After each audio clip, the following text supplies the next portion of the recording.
आज हम संस्कृत के कक्षा में फिर से उपस्थित हुए हैं। मैं बोर्ड मध्य विद्यालय उगमा का शिक्षक ज्ञानेश चंद्र मिश्र आज मैं व्याकरण में संस्कृत में वाच्य पर चर्चा करूँगा, जिसे इंग्लिश में वॉइस, हिंदी में वाच्य कहते हैं। इंग्लिश में वॉइस दो प्रकार के होते हैं, एक्टिव वॉइस और पैसिव वॉइस। हिंदी में कर्तृवाच्य और कर्मवाच्य कहते हैं। संस्कृत में तीन वाच्य होते हैं, कर्तृवाच्य, कर्मवाच्य और भाववाच्य।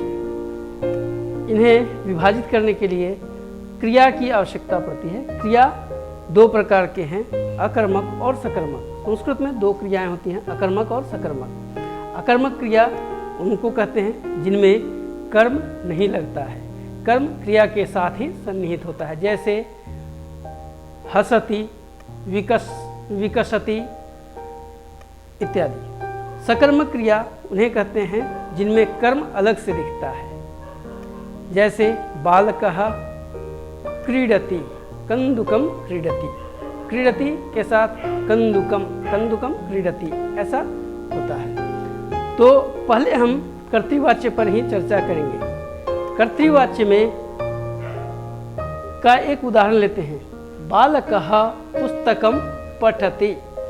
इसमें कर्तृवाच्य में कर्ता एक वचन का, प्रथमा एक वचन का होता है, तो क्रिया भी एक वचन की ही होती है। यदि कर्ता बहुवचन का है तो क्रिया बहुवचन का होगा, और कर्ता एक वचन का है तो क्रिया एक वचन की होगी। लेकिन इसमें कर्म यदि द्विवचन का है तो क्रिया पर कोई प्रभाव नहीं पड़ता है, और बहुवचन का भी है कर्म तो उस पर क्रिया का कोई प्रभाव नहीं पड़ता है।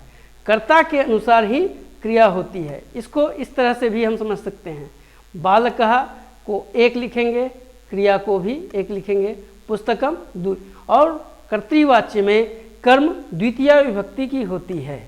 द्वितीय विभक्ति में पुस्तकम, पुस्तके, पुस्तकानि, ऐसा रूप के बाद हम लोग कर्मवाच्य पर चर्चा करेंगे। कर्तृवाच्य में बालकः ग्रंथम पठति, बालकः के अनुसार पठति क्रिया हुआ, लेकिन कर्मवाच्य में कर्म के अनुसार क्रिया होगी। कर्म यदि एक वचन का है तो क्रिया भी एक वचन की होगी, कर्म यदि द्विवचन का है तो क्रिया द्विवचन की होगी, कर्म यदि बहुवचन का है तो क्रिया भी बहुवचन की होगी। और इसमें कर्ता तृतीया विभक्ति में परिवर्तित हो जाएगा। जैसे बालकः ग्रंथम पठति कर्तृवाच्य में है, तो इसका कर्मवाच्य में यदि हम परिवर्तन करेंगे तो बालकेन ग्रंथः पठ्यते, बालकेन ग्रंथौ पठ्यते, बालकैः ग्रंथाः पठ्यन्ते। यहाँ ग्रंथाः बहुवचन का है, इसलिए क्रिया भी बहुवचन की है।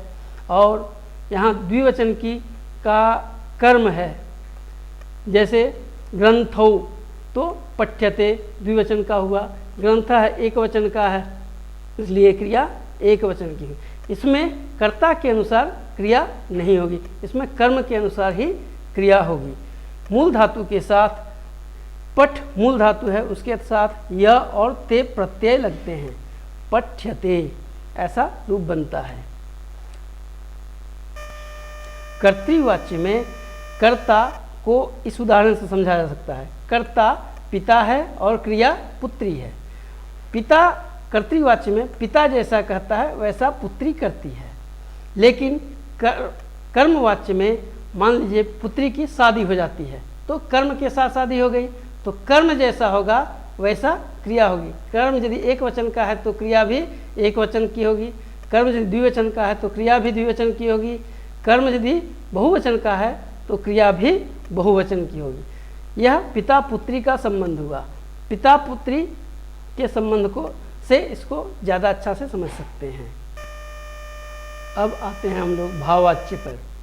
भाववाच्य में बतलाने से पहले उसका कर्तृवाच्य हम बतलाते हैं। बालः हसति, हसति, इसमें दो चीज़ होता है, व्यापार और फल।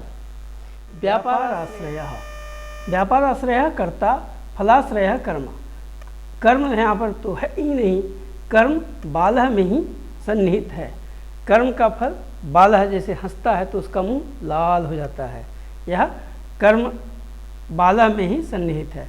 इसी को यदि भाववाच्य में हम बदलते हैं तो बालह का तृतीया एक वचन में बालेन हो जाएगा, और हसति के साथ यह और ते प्रत्यय, हस धातु के साथ यह और ते प्रत्यय लग करके हस्यते, बालेन हस्यते, विकसति विकस्यते, पुष्पेण विकस्यते, ऐसा परिवर्तन होता है।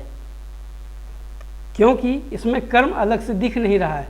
पुष्प खिलता है तो पुष्प खिलता है, लेकिन वह कहाँ खिल रहा है? पुष्प में ही उसका कर्म सन्निहित है, और हंसने में बालक में ही हंसना उसका सन्निहित है, कर्म उसका सन्निहित है। इसलिए बालक में ही, लड़के में ही उसका मुख लाल होना, फूल का पूरा खिल जाना, यह भाव है, इसीलिए इसको भाववाच्य कहते हैं।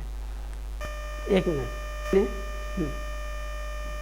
आज मैंने वाच्य में तीनों वाच्य को बतलाया, कर्तृवाच्य, कर्मवाच्य और भाववाच्य। अब अगले विषय को लेकर हम अगले क्लास में उपस्थित होंगे। धन्यवाद।